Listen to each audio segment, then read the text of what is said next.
Long before cities rose and empires sprawled, humans looked to the natural world and saw something extraordinary, not just animals, but living symbols of the divine. Across deserts, forests, and mountains, ancient civilizations whispered to the gods through the language of creatures, finding sacred power in their grace, strength, and mystery. Picture a priest in Egypt tracing the curve of a cat's spine, believing it held the secrets of the moon. Envision a shaman in the Americas calling to the spirit of the wolf, its howl carrying prayers to the stars. These weren't mere superstitions, they were profound connections, woven into the very fabric of human belief. And today, we're stepping into that world, a world where animals were far more than companions or prey. They were keys to understanding the cosmos, bridges between the seen and unseen, the mortal and the eternal. Think about the last time you felt awe in nature, the silent flight of an owl, the sudden flash of a dolphin breaking the water's surface. Now multiply that feeling 1,000-fold, and you'll begin to grasp how our ancestors saw these beings. The eagle wasn't just a bird, it was the embodiment of the sun's fiery gaze. The serpent wasn't just a reptile, it was the coiled energy of creation itself. From the Nile to the Amazon, animals shaped myths that explained life's biggest questions. Where do we come from? What happens after death? Why do storms rage or harvests fail? The answers often came on wings, paws, or scales, carried by creatures believed to hold divine wisdom. This journey isn't just about listing animals, it's about unraveling the hidden threads that tied humanity to the animal kingdom in ways that still echo today. Why did the lion become a universal symbol of royalty? How did the humble scarab beetle come to represent rebirth in ancient Egypt? And what secrets might these ancient beliefs still hold for us centuries later? As we explore these 22 sacred animals, you'll discover patterns, recurring symbols, shared stories that reveal just how deeply our ancestors revered the natural world. So let's begin where they did, with wonder, with curiosity, and with the unshakable sense that animals, in their silent way, once spoke the language of the gods. The serpent didn't just crawl through the undergrowth, it slithered into the very heart of human imagination, becoming one of the most potent symbols across continents and centuries. Imagine standing in the damp, torch-lit chambers of an Egyptian temple, where priests traced the Ouroboros in sacred texts, a serpent biting its own tail, an endless loop of destruction and creation. This wasn't just art, it was a cosmic truth carved into stone. The snake's ability to shed its skin became a universal metaphor for rebirth, a promise that endings were merely gateways to new beginnings. In the jungles of Mesoamerica, the feathered serpent Quetzalcoatl wasn't just a deity, it was the bringer of knowledge, the architect of civilization, its scales glinting with the duality of earth and sky. But why did cultures separated by oceans and millennia all see the serpent as a keeper of secrets? Perhaps it was the way it moved, silent, sinuous, defying the rigid lines of the human world. Or its venom, which could kill or heal depending on the hand that wielded it. In Greece, the python coiled around the oracle of Delphi, its whispers said to carry Apollo's divine prophecies. Meanwhile, in Hindu tradition, the Kundalini serpent lies dormant at the base of the spine, waiting to uncoil and awaken spiritual enlightenment. Even in the Abrahamic traditions, the serpent's role in the Garden of Eden is layered, not just a trickster, but a catalyst for transformation, however painful. This duality is what makes the serpent so fascinating. It wasn't just feared or worshipped, it was both. The Aztecs saw it as a symbol of fertility, while Norse myths told of Jormungandr, the world serpent whose thrashing could bring apocalypse. The serpent didn't just represent life and death, it was the thread stitching them together. Its presence in creation stories, healing rituals, and even astronomical symbols, like the serpentine path of the Milky Way in Aboriginal Australian lore, reveals something profound about our ancestors. They didn't just observe nature, they saw in it a mirror for their deepest questions about existence. And the serpent, with its uncanny ability to renew itself, became the perfect answer to the greatest mystery of all, how life persists even in the face of decay. While the serpent moved through the shadows of myth, the eagle ruled the sunlit realm of the sky, a living bridge between earth and heavens. Picture the moment an eagle first locked eyes with an ancient hunter, those golden irises reflecting not just clouds and mountains, but something beyond human understanding. The Romans didn't choose the eagle as Jupiter's companion by chance. When legions marched under the Aquila standard, they weren't just carrying a flag. They believed the bird's wings carried the favor of the King of Gods himself. Meanwhile, across the Atlantic, Lakota warriors fastened eagle feathers to their shields, not as decoration, but because each quill was thought to hold the prayers of those who wore them, rising effortlessly to Wakantanka, the Great Spirit. What made the eagle's symbolism so universal? Start with its flight soaring higher than any other bird, vanishing into the sun's glare as if dissolving into divinity. The Aztecs told of how the god Huitzilopochtli guided them to build Tenochtitlan, where they saw an eagle perched on a cactus, a sign that this was the center of the world. In Norse mythology, an eagle sat at the crown of Yggdrasil, the world tree, its wings stirring the winds of all 9 realms. Even in ancient Mesopotamia, the eagle-headed god Zu stole the tablets of destiny, not as a thief, but as a challenger to the established order, proof that this creature was never just a passive symbol, but an active force in cosmic struggles. Yet the eagle's power wasn't just about physical dominance. Its vision became legendary, literally. The Greek poet Aeschylus wrote of eagles seeing 3 times as far as mortals, a metaphor for prophetic sight. Native American shamans would meditate on eagle feathers, believing they could absorb the bird's clarity to see through deception and illness. This wasn't superstition, it was sophisticated observation. Watch an eagle spot a rabbit from a mile away, and you're witnessing a kind of magic that ancient peoples had no scientific explanation for, so they attributed it to the divine. Modern flags and emblems still bear the eagle's image, but something profound has been lost in translation. Today, it's a symbol of nationalism or military might. For our ancestors, it was something far more intimate, a reminder that the sacred wasn't distant, but hovering just above the treetops, watching, waiting, carrying human whispers skyward. The irony, science now confirms eagles do see ultraviolet light and magnetic fields abilities that would have seemed utterly supernatural to ancient eyes. Perhaps they recognized something we're only beginning to quantify, that the natural world has always been stranger and more wonderful than we dared to believe. Now shift your gaze downward from the boundless sky to the fertile earth, where another creature moved through myth with quiet, relentless power. Unlike the eagle's dramatic ascents, this one worked in darkness and mystery, its significance hidden just beneath the surface. The bull didn't just roam pastures, it thundered through the human psyche, its massive form casting shadows across temples and myths alike. Picture the roar of a crowd in Knossos as young athletes vaulted over the horns of a charging bull, not as a sport, but as a sacred dance with death and divinity. The Minoans didn't see danger in these rituals, they saw communion. To leap the bull was to momentarily grasp the line between mortal and God, to channel the same primal energy that made the earth shake and crops grow.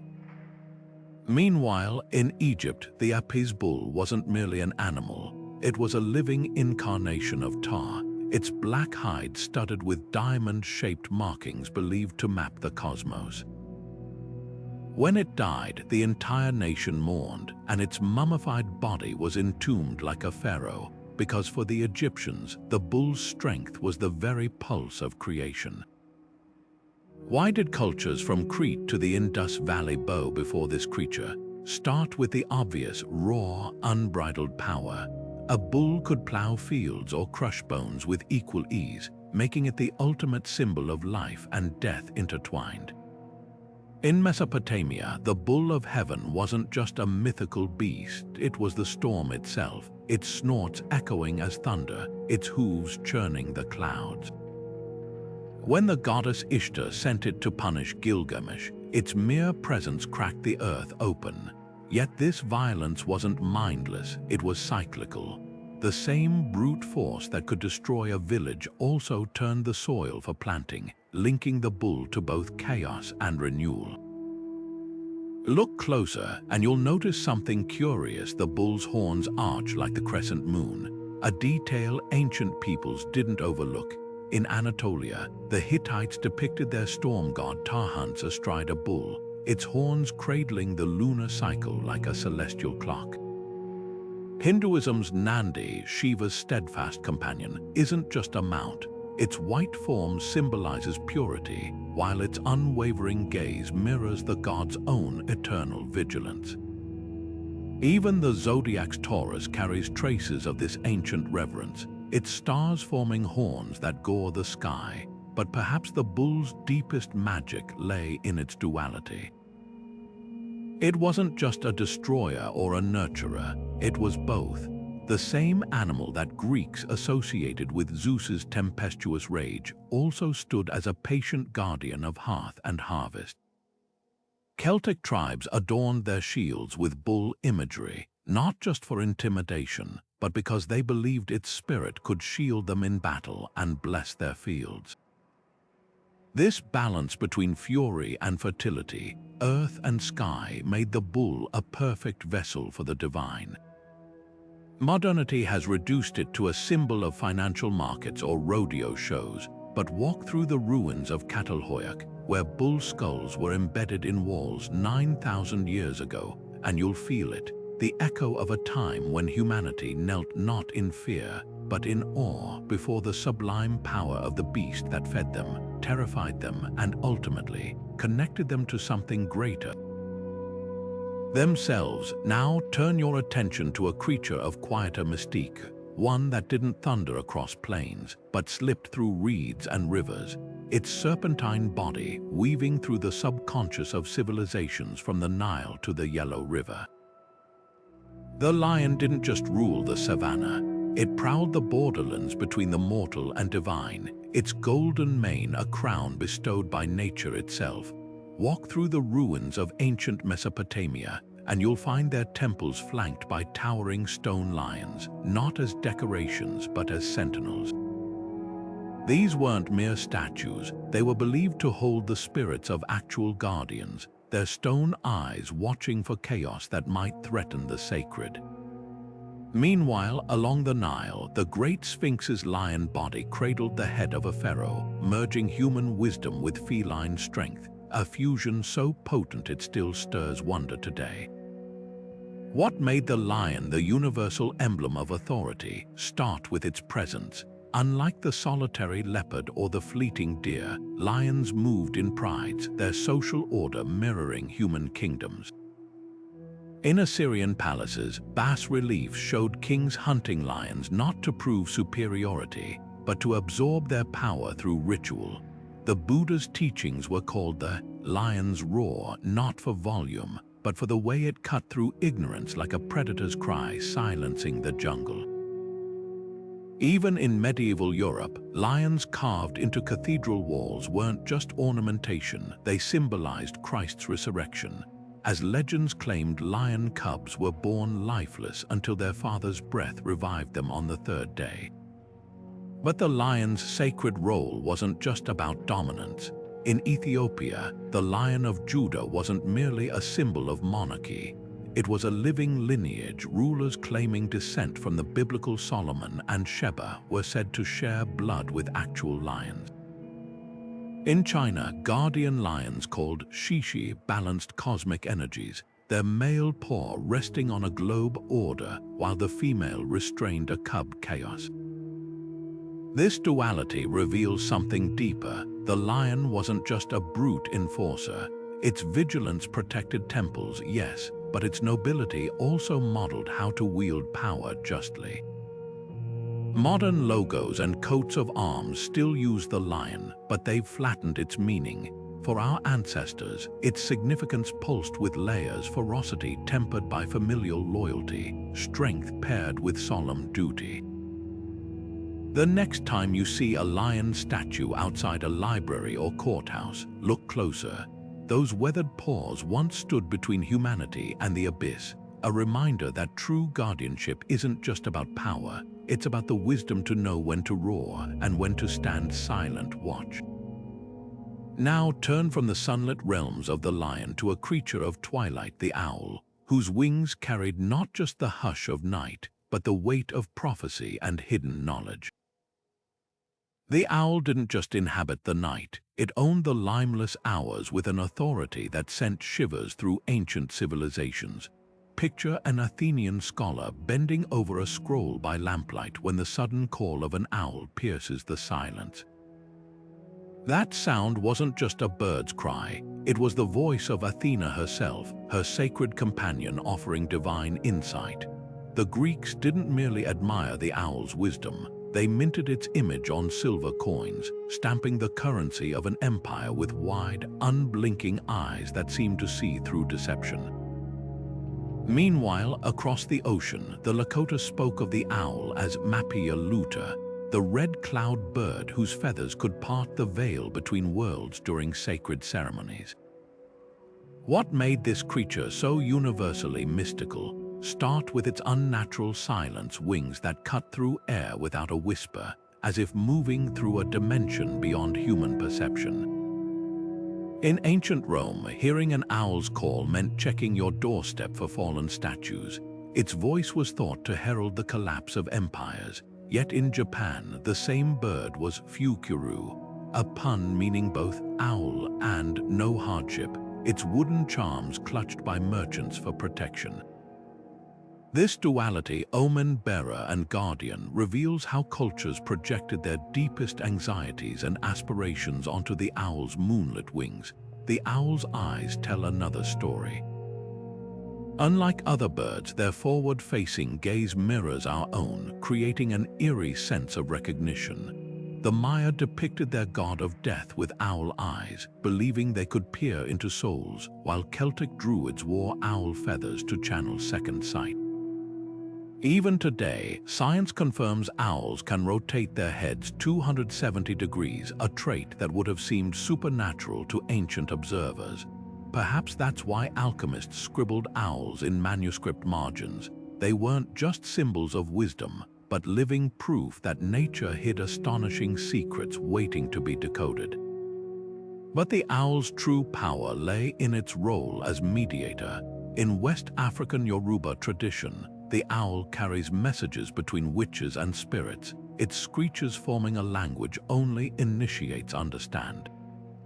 Siberian shamans described owls as the lowered eyelids of the forest, half-closed eyes watching both our world and the next.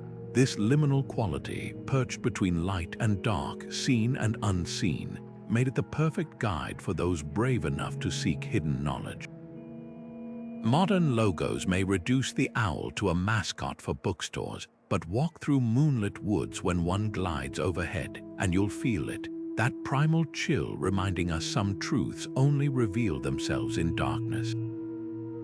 Now shift focus from the silent hunter of night to a creature of radiant daylight, one whose wings weren't feared as omens, but celebrated as celestial gifts.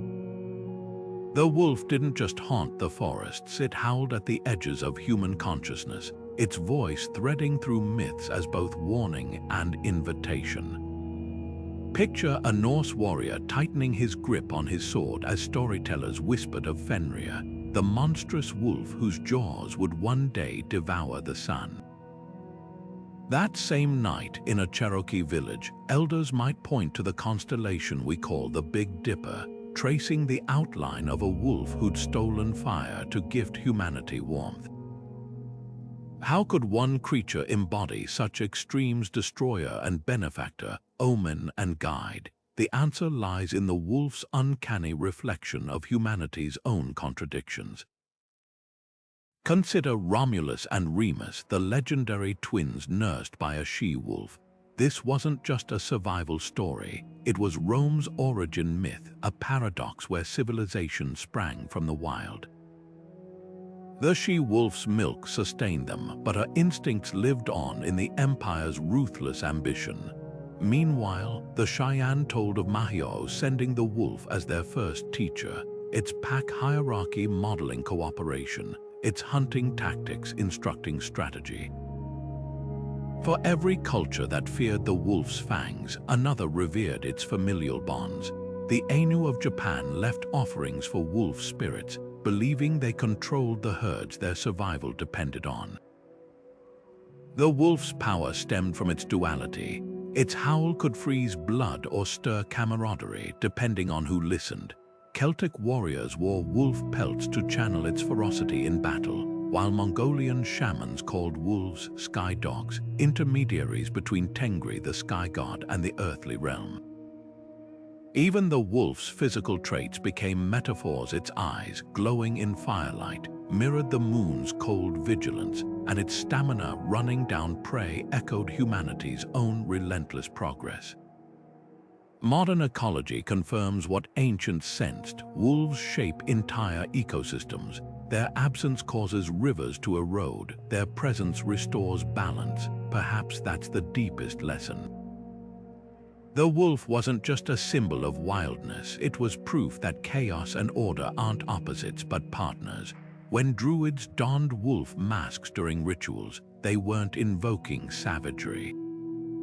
They were remembering that every village, every law, every prayer exists because somewhere beyond the firelight, the wild still watches, and sometimes it howls back. Now turn from the wolf's untamed chorus to a creature whose presence pulsed silently beneath cities and temples alike, a master of shadows and secrets. The cat didn't just walk through ancient homes, it slipped between worlds, its pupils widening to absorb moonlight like portals to the unseen. In Egypt, where the Nile's black soil birthed civilization, a single cat's death could plunge a household into mourning, its body mummified with the same care as a noble's. This wasn't mere affection, it was reverence. The goddess Bastet's feline form wasn't chosen at random. Her curved ears framed the crescent moon, and her purr was thought to vibrate with the frequency of creation itself. When Herodotus wrote that Egyptians shaved their eyebrows in grief when a cat died, he wasn't exaggerating. He was documenting a truth stranger than fiction. But why did cats captivate cultures beyond the desert sands? Their physiology held clues. Watch a cat's eyes gleam in darkness, and you're witnessing what ancients saw as literal night vision, an ability to navigate the afterlife's shadowy corridors. In Norse sagas, Freyja's chariot wasn't drawn by horses but by two massive cats, their silent steps leaving no trace, much like the goddess's movement between realms of love and war. Even in Japan, the Menki Niko beckoning cat wasn't just a lucky charm. Its raised paw mirrored the gesture monks used to summon spirits during rituals. The cat's mystique lay in its contradictions. It could be a hearth's warm companion yet vanish for days, returning with the aloofness of a messenger who'd traversed dimensions. Medieval sailors whispered that cats could start storms by lashing their tails, a superstition born from observing how felines grew restless before squalls, their senses attuned to shifts humans couldn't detect. This uncanny perception made them ideal guardians. Egyptian tombs often featured cat statues not just as decor, but as sentinels whose glass-inlaid eyes would awaken to deter thieves and demons alike. Modern science confirms what the ancients sensed. Cats' purrs vibrate at frequencies that promote bone healing, and their whiskers detect atmospheric changes. But walk through the ruins of Bubastis where thousands of cat mummies were unearthed, and you'll feel the weight of something deeper. The cat wasn't just a pet or pest controller. It was a living paradox embodying domesticity and wildness, vigilance and mystery. Its silent paws left no footprints, but its legacy stalks through history, a reminder that some guardians don't bark or roar.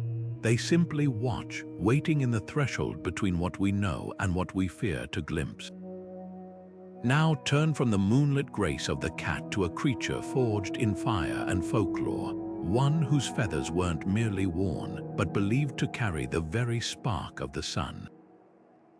The horse didn't just gallop across fields, it raced through the human imagination, hooves pounding against the boundaries between earth and the divine. Picture a Greek poet gazing at Pegasus taking flight, its wings catching the wind like sails of myth, or a Norse skald describing Odin's Sleipnir, its 8 legs churning the air between worlds. These weren't just stories, they were testaments to a bond deeper than domestication. When a Celtic warrior whispered prayers to Epona, goddess of horses, he wasn't honoring a distant deity, he was acknowledging the creature that carried him into battle, its breath hot against his neck, its loyalty as unshakable as the earth beneath its hooves. What made the horse so universally sacred? Start with its body, a living engine of muscle and grace, capable of fleeing storms or charging headlong into them. The Hindu Ashvins, twin gods of dawn and dusk, rode golden horses not for show, but because their steeds mirrored the sun's own relentless journey across the sky. In Mongolia, herdsmen still tie blue silk scarves to their horses' manes, a tradition stretching back to Genghis Khan, who believed the animals carried the spirit of the eternal blue sky. Even the horse's anatomy became sacred. Its hooves left marks that Celtic druids read like omens, while its mane was thought to catch whispers from the spirit world. But the horse's true power lay in its partnership. Unlike solitary predators or flocking birds, horses worked alongside humans, their strength amplifying our own. The Roman Empire didn't just use horses, they built temples to them, knowing their conquests depended on these creatures' endurance. In China, the heavenly horses of Han Dynasty lore weren't just swift, they were said to sweat blood, their bodies straining with the effort of bridging heaven and earth. This symbiosis reached its peak with the nomads of the Eurasian steppe, who lived so closely with horses that their burial mounds kurgans often contained both warrior and steed, ready to ride into the afterlife together. Modern ranches and racetracks have dulled the horse's mythic sheen, but stand in the shadow of the Parthenon's marble friezes, where carved horses pull chariots of gods, and you'll feel it, that old awe. The horse wasn't just a vehicle or a weapon, it was the first true collaboration between human and animal, a pact that reshaped history. Its speed didn't just win battles, it carried prayers, prophecies, and the very idea that mortality could be outpaced, if only for a moment. When Alexander the Great named his warhorse Bucephalus, ox head, for its stubborn strength, he wasn't just honoring a pet. He was bowing to the creature that made him, for a fleeting instant, invincible. Now turn from the thunder of hooves to a creature of quieter magic, one whose voice didn't shake the earth, but carried the cadence of secrets whispered through reeds and riverbanks. The bear didn't just roam the forests, it embodied the earth's deepest rhythms, its massive body a living bridge between death and renewal. Picture a shaman in the Siberian taiga, watching as the last autumn leaves fall and the great brown bear vanishes into its den. To ancient eyes, this wasn't just hibernation. It was a sacred disappearing act, a creature willingly descending into the underworld only to emerge reborn with spring's first thaw. The Ainu people of Japan draped bear skulls over sacred poles, believing the animal's spirit carried messages between realms, while the Lakota told of Moto, the bear spirit who taught humans the art of healing by revealing medicinal roots hidden beneath the soil. This reverence wasn't confined to the wilderness. In Greece, young girls danced as arctoi, little bears, in Artemis's moonlit rituals, their movements mimicking the creature's strength and maternal ferocity. The goddess herself was sometimes depicted with a bear at her side, its presence a reminder that wilderness and divinity were inseparable. Meanwhile, across the frozen north, Norse warriors known as berserkers didn't just wear bear pelts for intimidation. They believed the animal's spirit possessed them in battle, lending them supernatural endurance. The Old Norse word berserker may have meant bear shirt, but its true power lay in the transformation, men becoming beasts if only temporarily, channeling raw primal energy. What made the bear such a universal symbol start with its body, a paradox of gentleness and violence. A mother bear could cradle her cubs with delicate paws, yet tear apart a tree to defend them. This duality resonated deeply with ancient peoples who saw in the bear a mirror of their own struggles, to nurture and to fight, to retreat and to return. Celtic legends spoke of bears as shapeshifters, beings who could shed their skins to walk among humans, while Finnish epic poetry described the bear as descending from the stars, its fur still carrying celestial light. But perhaps the bear's greatest lesson lay in its connection to cycles. Its hibernation wasn't just sleep, it was a ritual of surrender and resurgence, a bodily echo of crops dying and reviving, of moons waning and waxing. The Osage people traced their origins to a union between star beings and bears, believing the animals taught them how to live in harmony with the seasons. Modern science confirms how deeply bears understand nature's rhythms. Their bodies slow to near death in winter, hearts barely beating, yet they rise again without muscle loss. To our ancestors, this wasn't biology. It was pure magic, a testament that decay and rebirth were two halves of the same sacred circle. Today, the bear survives in mascots and national symbols, but something vital has faded. Walk through a forest where claw marks stripe the bark of ancient trees, and you'll sense the echo of what once was not just an animal, but a guide, a healer, a reminder that strength isn't just about dominance, but about knowing when to retreat, when to fight, and when to emerge transformed. The bear's power wasn't just in its claws or size, but in its silent teaching, that to be whole, one must honor both the gentleness and the ferocity within. Now shift your gaze from the forest's shadowed depths to a creature of shimmering waters, one whose sleek form carried not just speed, but the very essence of life's fluidity. The raven didn't just fly, it danced between worlds, its ink-black feathers absorbing sunlight and secrets in equal measure. Picture a Viking longship cutting through fog, its sail emblazoned with the silhouette of Odin's twin ravens, Hugin and Munin, thought and memory, whose daily flights across Midgard brought whispers of mortal lives back to the All-Father's ears. This wasn't just mythology, it was a profound metaphor for consciousness itself, the birds representing the mind's ceaseless churn of ideas and recollections. Yet cross the Atlantic to the Pacific Northwest, and you'd hear Tlingit elders recount how ravens stole the sun from a selfish chief, not through brute force, but by shape-shifting into a pine needle to trick the chief's daughter.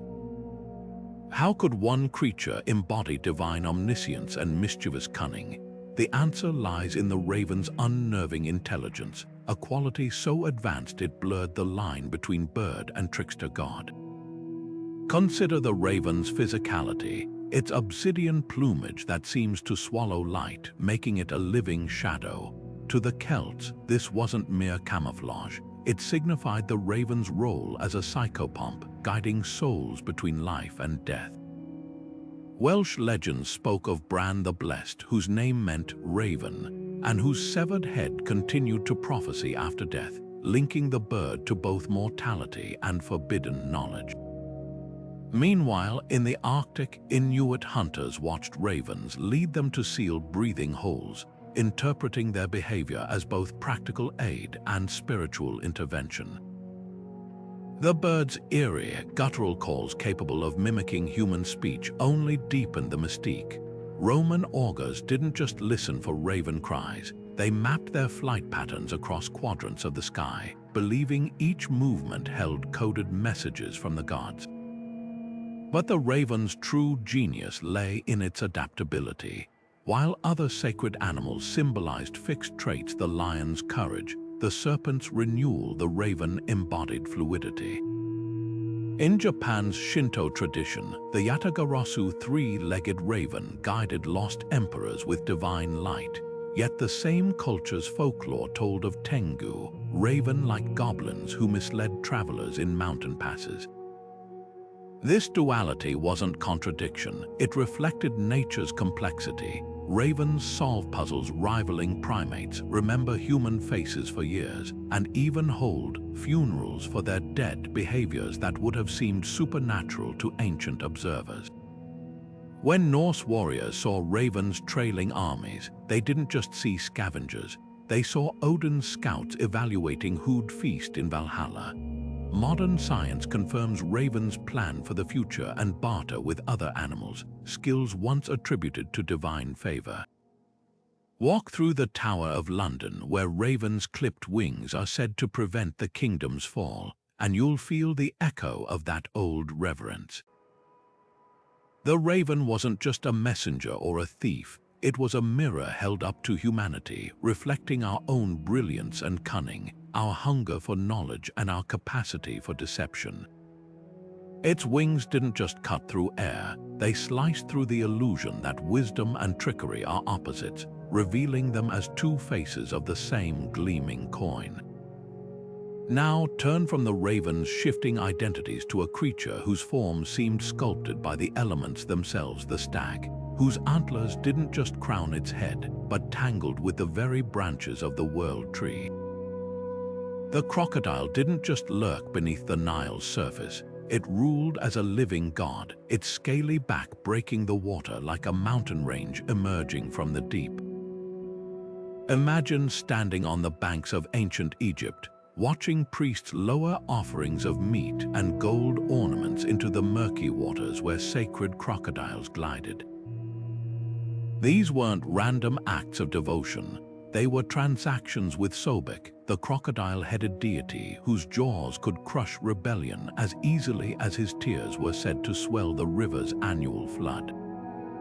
To the Egyptians, this wasn't just an animal, it was the embodiment of raw, untamed power, armored in the hide of a dragon and blessed with the patience of the cosmos itself. What made the crocodile worthy of worship? Start with its domain. No other creature commanded both water and land so completely. Its eyes and nostrils breached the surface while its body remained submerged, a perfect metaphor for the liminal spaces Egyptians revered. Temples like Kom Ombo weren't just dedicated to Sobek. They housed live crocodiles mummified in death with linen bandages and jeweled amulets, their preserved bodies serving as eternal guardians.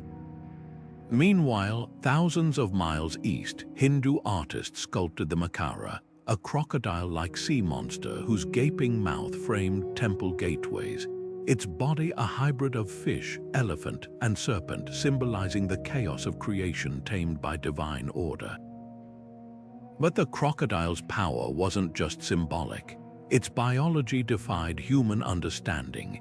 Ancient observers noted how it could fast for months yet strike with terrifying speed, how its belly scraped the riverbed while its spine bristled above the waterline, a creature seemingly stitched together from opposing elements. West African traditions spoke of crocodiles as ancestral spirits, their toothy grins preserving the secrets of past generations. In the swamps of Mesoamerica, the Maya depicted the earth as a giant crocodile, its ridged back forming mountains, its tail the roots of the world tree.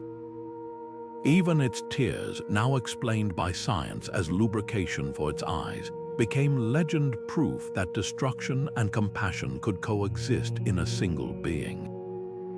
The irony, modern ecology confirms what ancient intuition grasped.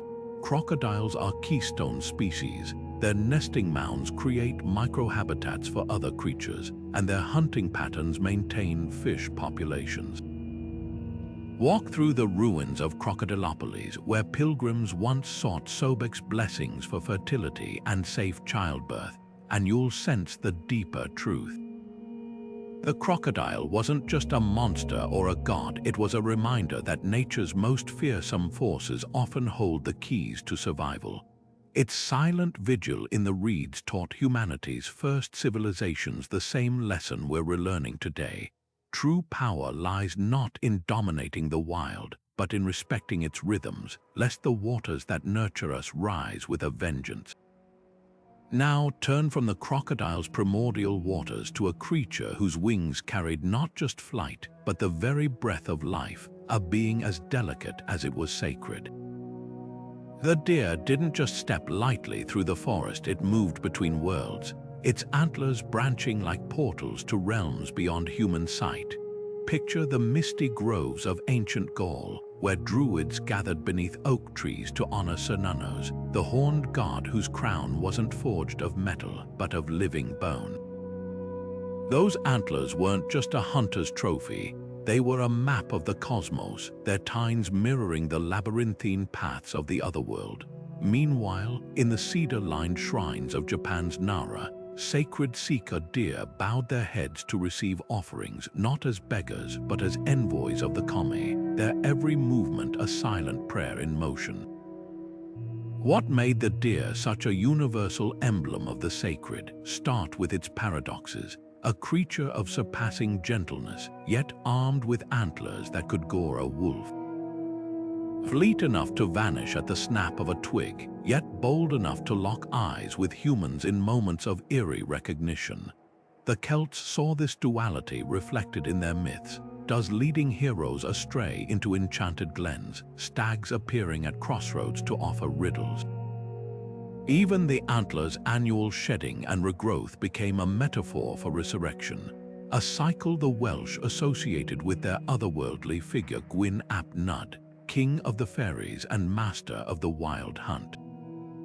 But the deer's true magic lay in its silence. Unlike the wolf's howl or the raven's croak, the deer spoke through absence, the rustle of leaves where it had been, the imprint of hooves in morning dew. Shinto priests interpreted these traces as divine script, reading deer tracks around shrines like messages from the gods. In Siberian shamanism, reindeer antlers adorned ritual headdresses, their points acting as conduits for celestial energies. The Sami people told of how the sun's rays traveled down antler tines to nourish the earth, while Hungarian folktales described stags with candles burning between their horns, guiding lost souls home. Modern visitors to Nara still bow to deer, but something essential has faded: the understanding that these animals weren't just symbols of nature's beauty, but its sentinels. A deer's sudden stillness, its ears swiveling to catch sounds humans can't perceive, reminded our ancestors that the forest was listening too. Its white tail flashing in retreat wasn't just flight, it was a beacon leading the worthy toward hidden truths. The next time you see a deer pause at the edge of a clearing, consider what the ancient Irish knew. That moment of meeting isn't chance. It's an invitation to step beyond the visible, if only for a heartbeat, into the realm where magic lingers like mist between the trees. The dog didn't just walk beside humans, it trotted steadfastly into the afterlife, its paws leaving prints in both the dust of this world and the shadows of the next. Picture the torchlit corridors of an Egyptian tomb where paintings showed Anubis, his sleek jackal head tilted in solemn judgment, weighing hearts against the feather of truth. This wasn't just art, it was a promise. The same creature that curled at a farmer's feet by day became a deity by night, its keen nose sniffing out the path through Juat, the perilous realm of the dead. Meanwhile, in the smoky temples of Tenochtitlan, Aztec priests cradled hairless Zoloid-squently dogs, their warm bodies believed to absorb their owners' sins before accompanying them into Mictlan, the land of eternal rest. What made the dog the universal guide across cultures separated by oceans and centuries? Start with the obvious, their senses. A dog's hearing catches frequencies beyond human range. Its night vision pierces darkness we find impenetrable, and its sense of smell unravels stories written in the air, traits that would have seemed supernatural to ancient eyes. The Greeks didn't just name Cerberus the three-headed hound of Hades for intimidation. They understood that only a creature fluent in the language of scents and sounds could navigate the labyrinth between life and death. Even the Norse buried dogs with their fallen, trusting them to recognize the correct fork in the road to Valhalla amidst the misty paths of the afterlife. But the dog's role wasn't just about perception, it was about loyalty. When archaeologists uncovered a 12,000-year-old grave in what's now Israel, they found a human skeleton curled around a puppy, their bones intertwined as if death itself couldn't sever their bond. This intimacy resonated deeply. The Cherokee told of dogs who bargained with the Creator to spare their human companions from illness, while in Zoroastrian tradition, a four-eyed dog, one with spots above its eyes, was brought to the dying, its gaze believed to frighten away demons. The message was clear: if any creature could stare into the abyss and not falter, it was the one that had spent millennia learning the rhythms of human hearts. Modern pets may sleep at the foot of our beds, but their ancestors guarded far more than homes. In the catacombs of Saqqara, mummified dogs rest in niches, their collars still bearing the names given to them 4,000 years ago, reminders that devotion transcends time. The next time your dog pauses mid-walk, ears pricked at some unseen presence, consider this. Ancient cultures would have recognized that moment not as distraction, but as sacred attention. They knew what we've forgotten, that dogs don't just live in our world. They walk the edges of it, noses twitching at whispers we'll never hear, forever ready to lead us home when the final shadows lengthen. Now turn from the dog's quiet vigilance to a creature whose wings didn't just flutter through gardens, but through the dreams of poets and prophets, a being as fleeting as it was transformative. The elephant didn't just tower over the jungle, it carried the weight of kingdoms on its broad back, its every step resonating with the thunder of sacred power. Picture a procession in ancient Ayutthaya, where a white elephant draped in gold cloth moved through crowds like a living cloud, its presence proof of the king's divine mandate. This wasn't mere pageantry, it was cosmology in motion.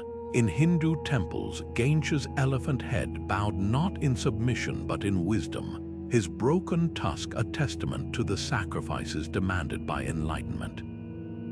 How did an animal of such bulk become the embodiment of spiritual grace? The answer lies in the elephant's uncanny fusion of might and mindfulness, a duality that captivated civilizations across Asia. Consider the Buddha's own origin story. Queen Maya's dream of a white elephant wasn't just a royal omen, it was a celestial blueprint. The animal's purity mirrored the Buddha's untarnished wisdom, while its deliberate movements reflected the middle path, neither rushed nor stagnant. Thai artisans still paint elephants with intricate floral patterns, each swirl symbolizing the interconnectedness of all things, much like the creature's own matriarchal herds, where knowledge passes seamlessly between generations. Even the elephant's famed memory took on metaphysical significance. Jain texts describe celestial elephants recalling past lives, their long trunks sifting through time like archivists of the soul. But the elephant's sacred role wasn't just symbolic. Its biology read like a sacred text. Watch an elephant use its trunk to comfort a distressed calf or break branches for medicinal use, and you're witnessing what ancient observers interpreted as divine intelligence. The Khmer Empire carved elephant heads into Angkor's gates not just for protection, but because their trunks capable of uprooting trees or plucking a single fruit embodied the balance between strength and precision. In Sri Lanka, the sacred tooth relic of the Buddha is carried annually in a golden casket atop an elephant, the animal's steady gait ensuring the precious cargo sways neither left nor right, a living metaphor for spiritual equilibrium. Modern science confirms what intuition long suggested. Elephants mourn their dead, recognize themselves in mirrors, and communicate across vast distances through seismic vibrations. Walk through the ruins of Sigiriya, where 5th century frescoes depict elephant processions ascending rock faces, and you'll grasp the deeper truth. These animals weren't just symbols of royal authority or brute force. Their wrinkled skin mapped the passage of time, their infrasonic rumbles carried the voices of ancestors, and their silent grief taught humanity that memory is the truest form of immortality. The next time you see an elephant raise its trunk to scent the wind, remember, it's not just smelling the air, it's reading a story written in the language of the divine. The falcon didn't just soar, it pierced the heavens with a gaze sharper than arrows, its wings slicing through the air like blades of divine will. In the golden light of an Egyptian dawn, priests would have watched these raptors circle the horizon, their silhouettes merging with the rising sun until it seemed the birds themselves were pulling the day into being. This wasn't mere poetry, it was theology in motion. When artists sculpted Horus with the falcon's head, they weren't just combining man and beast, they were capturing the essence of a creature whose very flight path traced the arc of cosmic order. What made the falcon the ultimate symbol of celestial vision? Start with its anatomy. Those golden eyes, capable of spotting a mouse from 1,000 feet away, became metaphors for omniscience.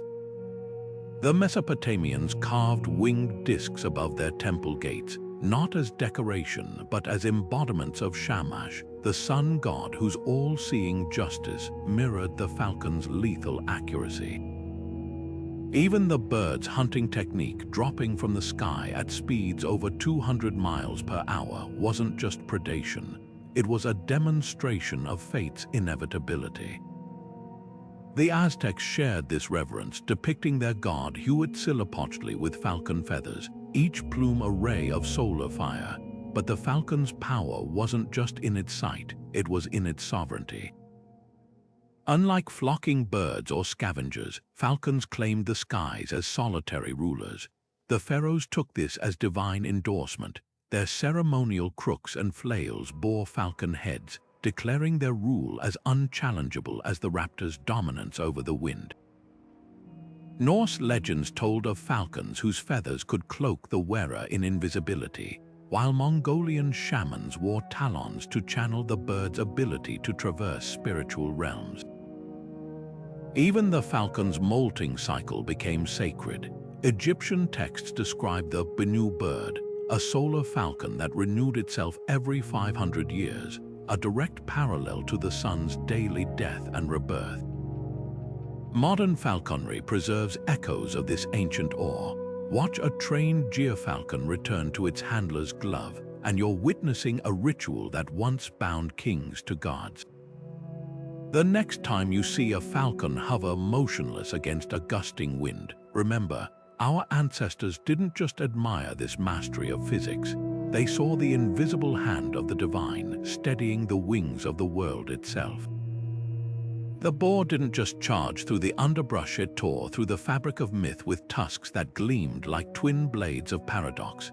Picture a Norse feast hall in midwinter, where warriors passed around a roasted boar named Sihrimnir, believing it would miraculously regenerate each morning to feed the Einherjar in Valhalla. This wasn't just a story about endless meat. It was a lesson in cyclical renewal, where the boar's flesh became the very currency of immortality. Meanwhile, in the misty highlands of Scotland, Celts carved boar images into their shields, not just for intimidation, but because they believed the creature's spirit would lend them its indomitable courage in battle, the same raw ferocity that let a cornered boar face down a pack of wolves without flinching. What made the boar such a potent symbol of contradiction? Start with its tusks, curved weapons that could gut a foe yet also upturn the earth, revealing fertile soil and truffles hidden beneath the surface. The Hindu goddess Varahi rode a boar not as a mount, but as an extension of her own dual nature, protector and destroyer, nurturer and warrior. Even its physical form embodied this balance. A boar's body is built like a battering ram, yet its snout trembles with sensitivity, capable of detecting food buried feet below frost-hardened ground. The Greeks captured this duality in the Erymanthian boar, a beast so monstrous Heracles had to capture it alive, its strength too sacred to simply kill. But the boar's true power lay in its untamability. Unlike domesticated pigs, the wild boar refused submission, making its conquest the ultimate test of mettle. Welsh legends tell of Twrchtr with a monstrous boar whose pursuit required King Arthur's knights to cross into the otherworld, blurring the line between hunt and spiritual quest. In Japan, the bristled Yamanu boar was both feared as a harbinger of war and revered as a servant of the mountain kami, its appearance signaling either calamity or divine favor depending on the season. This unpredictability made it the perfect sacred challenge, an animal that couldn't be controlled, only momentarily bested, like the forces of nature themselves. Modern hunts may have stripped the boar of its mystique, but walk through the ruins of Uppsala, where golden boar amulets were found in Viking graves, and you'll sense the old reverence. Those tiny effigies weren't just jewelry, they were passports to the afterlife, ensuring the departed would feast in Freya's golden halls.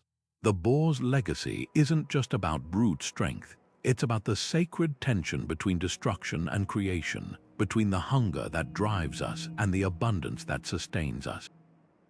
Its tusks didn't just gore, they plowed. Its charge didn't just terrify, it reminded us that the wildest forces often hold the deepest gifts, if we're brave enough to face them. The butterfly didn't just flutter on the breeze, it carried the weight of the human soul on its delicate wings, a living metaphor for transformation written in sunlight and air. Picture a Greek artisan painting Psyche's portrait, her butterfly wings unfurling like whispers of eternity, capturing the moment a mortal woman became divine. This wasn't just artistry, it was theology in pigment. The very word psyche meant both soul and butterfly in ancient Greek, a linguistic clue to how deeply this creature symbolized the essence of life's greatest mystery: what survives when the body falls away. Meanwhile, in the steamy jungles of Mesoamerica, Aztec warriors watched clouds of monarchs descend during the Day of the Dead, believing those orange and black wings carried the spirits of ancestors returning home. Why did cultures separated by oceans and millennia all see the butterfly as the ultimate emblem of metamorphosis? Start with its life cycle, a journey so radical it defied logic. A caterpillar's dissolution in the chrysalis wasn't just growth, it was alchemy, a near-miraculous reinvention that echoed humanity's deepest hopes for renewal. The Hopi spoke of butterflies as dream carriers, their wing beats stirring visions during sacred dances, while Chinese philosophers saw in their erratic flight the unpredictable path of enlightenment. Even the butterfly's fragility held meaning. In Christian art, its brief lifespan mirrored Christ's resurrection, 3 days in the tomb paralleling the chrysalis phase, the emergence a promise of glory. But the butterfly's true power lay in its paradox. Those tissue-thin wings could migrate thousands of miles, as if the universe had distilled resilience into something barely heavier than light. Mexican folklore tells of the Xochiquetzal, a butterfly spirit that guided souls through the underworld's 9 rivers, its vibrant colors piercing the gloom like a map of the afterlife. In Japan, samurai wore butterfly motifs on their armor, not for beauty, but as reminders that death could transform a warrior into a legend as swiftly as a caterpillar becomes winged. Modern science reveals butterflies taste with their feet and see ultraviolet hues invisible to humans' traits that would have seemed supernatural to ancient observers. Walk through the ruins of Teotihuacan, where murals depict butterflies emerging from the mouths of the dying, and you'll grasp the deeper truth. This creature wasn't just a symbol of change. It was proof that transformation isn't merely possible, it's woven into the fabric of existence.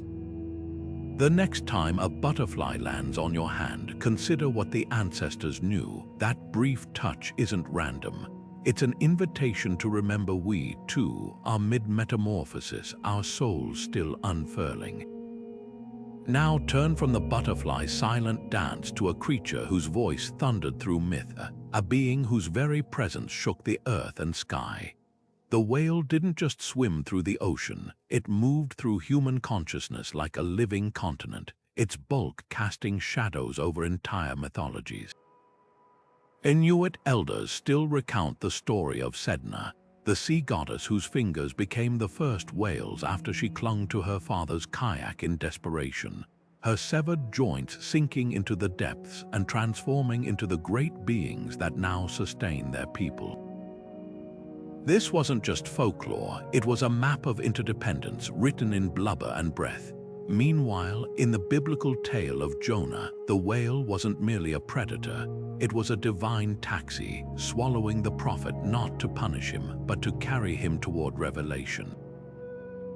How did cultures separated by ice floes and deserts both see the whale as a bridge between the mundane and the miraculous? The answer lies in the sheer impossibility of its existence, a mammal that breathed air yet ruled an alien world. A creature whose songs could shake the seafloor yet remained silent to human ears until hydrophones unveiled their symphonies. Consider the whale's body, a landscape unto itself. The Haida people of the Pacific Northwest carved totem poles with whale flukes arching over entire family lineages, their curves mirroring the crescent moon that pulled tides across the creature's domain. In medieval Europe, whale carcasses that washed ashore were measured like fallen castles, their ribs repurposed as chapel arches, their vertebrae mistaken for dragon bones. Even the whale's spout became sacred. Maori warriors imitated its explosive spray in haka dances, channeling the raw power of Tangaroa, god of the ocean.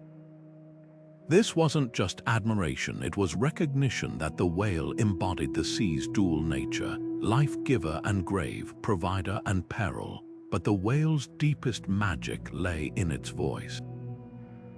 Long before scientists recorded humpback songs, the Yupik people spoke of whales conversing with the aurora borealis, their clicks and moans carrying further than any drum.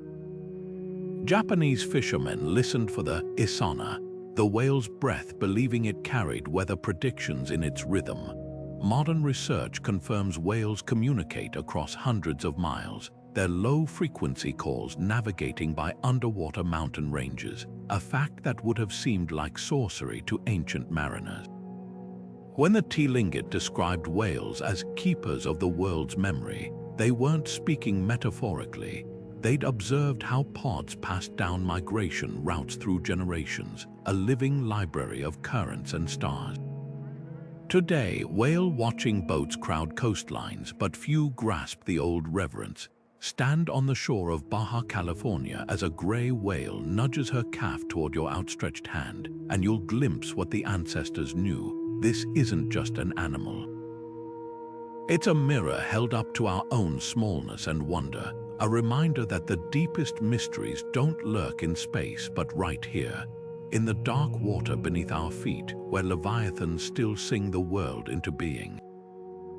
The phoenix didn't just burn, it blazed through civilizations as a living paradox, its ashes cradling the secret to eternal return. Imagine standing in the temple of Heliopolis, where Egyptian priests tended the sacred Bennu bird, its crimson and gold plumage said to mirror the dawn itself. This wasn't just a myth, it was a celestial clockwork. Every 500 years, as Herodotus recorded, the phoenix would build a nest of cinnamon and myrrh, igniting itself in a pyre so fierce it left only a smoldering egg, a perfect metaphor for the sun dying each night and reborn at dawn. Meanwhile, in China's imperial courts, the Feng Huang spread its rainbow wings not as a solitary creature, but as the union of yin and yang, its very feathers mapping the 5 virtues of benevolence, righteousness, propriety, wisdom, and sincerity. What made this fiery bird so universally resonant? Start with its death, not an end, but a purification.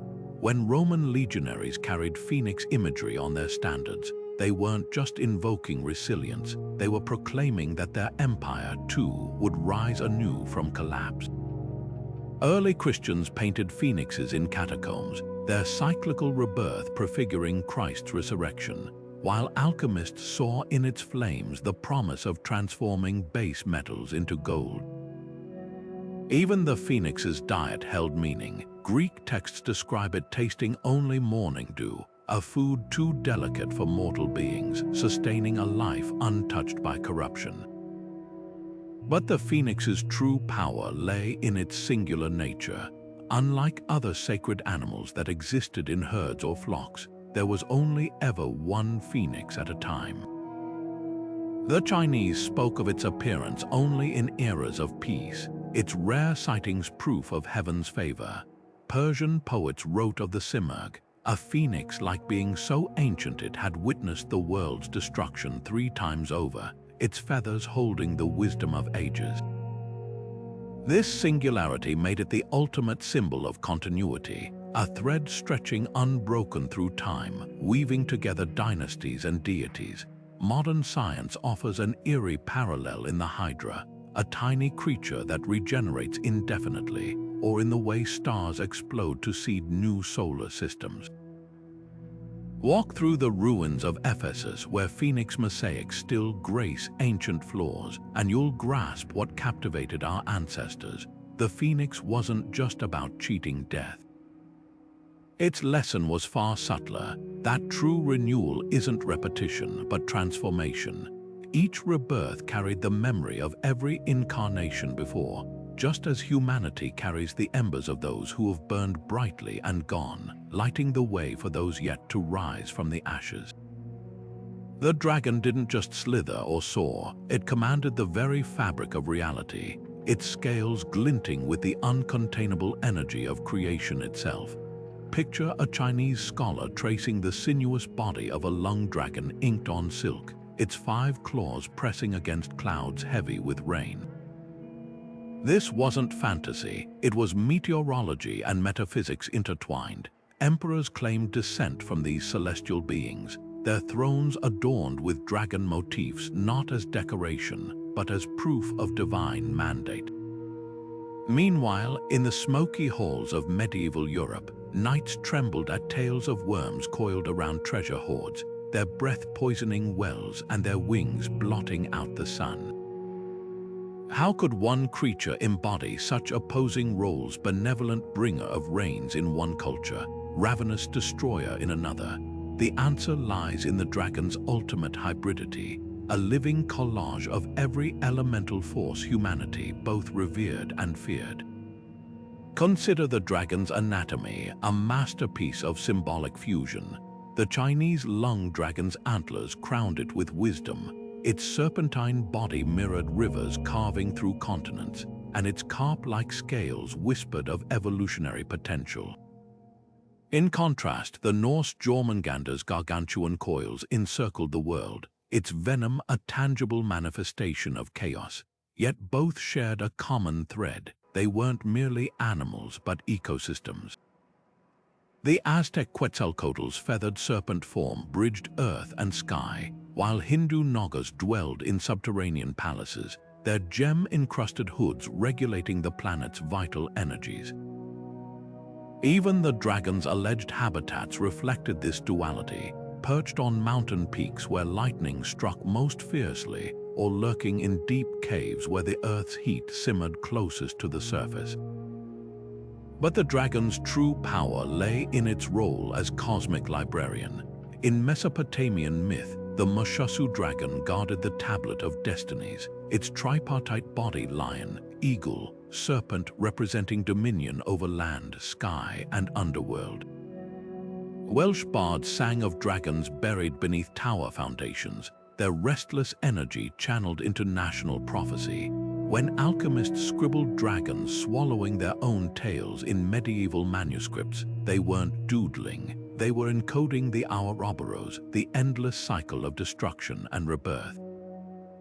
This wasn't superstition, it was sophisticated cosmology. The dragon's very existence explained why volcanoes erupted a buried worm stirring, or why monsoons arrived a celestial dragon exhaling. Modern fantasy may have tamed dragons into plot devices, but walk through Beijing's Forbidden City, where 9 dragon walls shimmer with glazed tile, and you'll feel the old awe lingering. Those intertwined bodies aren't just art, they're a reminder that the universe's greatest forces resist categorization. The dragon wasn't just a monster or a deity. It was humanity's first attempt to name the unnameable, to give form to the storms, quakes, and stars that shaped our fate. Its wings didn't just beat against the air, they thrummed with the vibration of a question we're still answering: how to live alongside powers vast enough to create or crush us in a single breath. Now, shift your gaze from the dragon's celestial dominion to a creature of quieter, earthbound wisdom, one whose slow steps and ancient eyes held secrets of patience, endurance, and the very bones of the world. The spider didn't just spin silk, it wove the cosmos into existence, its delicate threads stitching together the very fabric of myth. Picture the Ashanti people gathered under the moon, listening as Anansi the trickster spun tales not just for entertainment, but as lessons disguised in webs of wit and wisdom. Each story stretched like gossamer between the ordinary and the divine, teaching that even the smallest creature could outsmart the gods. Meanwhile, across the Atlantic, Cherokee elders spoke of Grandmother Spider, who stole fire from the sun by carrying embers in her clay pot, a humble act of creation that lit the world's first hearth. How could something so fragile hold such cosmic significance? The answer lies in the spider's silent genius, its body a loom where destiny and design intertwined. Consider the spider's web, a masterpiece of geometry and patience. The Lakota saw in its spiral the cycle of life, death, and rebirth, while Hindu texts compared its radiating threads to the interconnectedness of all living things. When a dew-covered web glistens at dawn, it's easy to understand why the Greeks associated spiders with the Fates, 3 goddesses who spun, measured, and cut the threads of human lives. Even the web's fragility held meaning. In West African traditions, Anansi's broken webs weren't failures. They were reminders that fate could be reshaped by cunning and adaptation. This duality, strength in delicacy, order in apparent chaos, made the spider the ultimate symbol of creation's paradox. But the spider's sacred role wasn't just symbolic. Its biology defied logic. Ancient observers marveled at how it could produce silk stronger than steel yet lighter than air, how it could walk on water or vanish into shadows. The Maya depicted the god Itzamna with spider legs, his limbs spanning the 4 corners of the world, while Norse myths told of the web-weaving Norns, whose tapestries dictated the rise and fall of kingdoms. Even the spider's hunting technique, vibrating its web to mimic prey, became a metaphor for the universe's hidden harmonies, the subtle frequencies that bind all things. Modern science reveals spiders can tune their silk's elasticity to catch specific prey, and some species even weave decoys into their webs, traits that would have seemed supernatural to early cultures. Walk through the caves of the American Southwest, where ancient petroglyphs show spider women holding star maps, and you'll grasp the deeper truth. The spider wasn't just an architect of silk. It was humanity's first teacher of interconnectedness, its 8 eyes reflecting the infinite patterns we're still learning to read. The next time you brush away a cobweb, pause. That fragile lattice isn't just a trap. It's a remnant of the oldest story ever told, where the universe itself hangs by a thread. The tiger didn't just stalk the jungle. It paced the razor's edge between destruction and divinity, its stripes mapping the hidden geometry of the cosmos. Picture a Taoist sage in ancient China tracing the black and gold patterns on a tiger's pelt, seeing in their alternating bands the perfect dance of yin and yang, light and dark, chaos and order woven into a single living tapestry. This wasn't mere admiration, it was revelation. When artists painted the white tiger of the West guarding the autumn winds, they weren't depicting a mere animal but one of the 4 celestial sovereigns, its claws holding the balance of seasons. Meanwhile, in the temples of Bengal, devotees bowed before Durga astride her tiger mount, its muscles coiled not just for battle but as living proof that even the fiercest forces could be harnessed for protection. What made the tiger the ultimate symbol of duality? Start with its very presence, a paradox of lethal precision and maternal devotion. A tigress will stalk her prey with terrifying patience, yet gently carry her cubs by the scruff to safety. The Chinese didn't just fear the tiger, they honored it as the king of beasts, its stripes believed to form the character for king on its forehead. Korean folklore spoke of mountain spirits taking tiger form to test travelers' virtue, rewarding the compassionate and devouring the cruel. Even the tiger's biology held sacred meaning. Its nocturnal eyes, capable of piercing darkness, mirrored the Taoist ideal of seeing through illusion, while its solitary nature embodied the self-mastery of enlightened sages. But the tiger's power wasn't just symbolic, it was ecological. Across Asia, cultures noticed how tigers shaped entire landscapes. Their hunting kept deer populations in check, preventing overgrazing that could lead to famine. The Sundarbans fishermen wore masks on the backs of their heads to deter attacks, a practice born from observing how tigers only strike from behind, proof that even in terror, there was reverence for the creature's intelligence. Hindu texts describe the tiger's breath as carrying the scent of sacred herbs, its roar vibrating at a frequency that could dispel evil spirits. When warriors in Vietnam wore tiger amulets, they weren't just seeking courage, they were channeling the animal's uncanny ability to appear and vanish like a force of nature. Modern conservation efforts reveal a heartbreaking truth. Where tigers vanish, ecosystems unravel. Walk through the Forbidden City's Hall of Supreme Harmony, where golden tiger statues guard the emperor's throne, and you'll feel the echo of an ancient understanding. The tiger wasn't just a predator or protector, it was a barometer of balance. Its stripes didn't just camouflage, they whispered a lesson our ancestors heard clearly. True power lies not in unchecked dominance, but in the wisdom to know when to strike and when to stand guard. The next time you see a tiger's face staring from a temple mural or a dynasty's banner, look closer. Those unblinking eyes aren't just watching, they're reminding us that even the wildest forces have their place in the delicate weave of existence. From the serpent's coiled riddles to the tiger's primal majesty, these 22 sacred beings were never just animals, they were mirrors. Mirrors held up to humanity's deepest fears, wildest dreams, and most unshakable truths. Their stories still echo in the flutter of a bird's wing, the ripple of water where a crocodile glides, the hush of leaves when a deer freezes mid-step.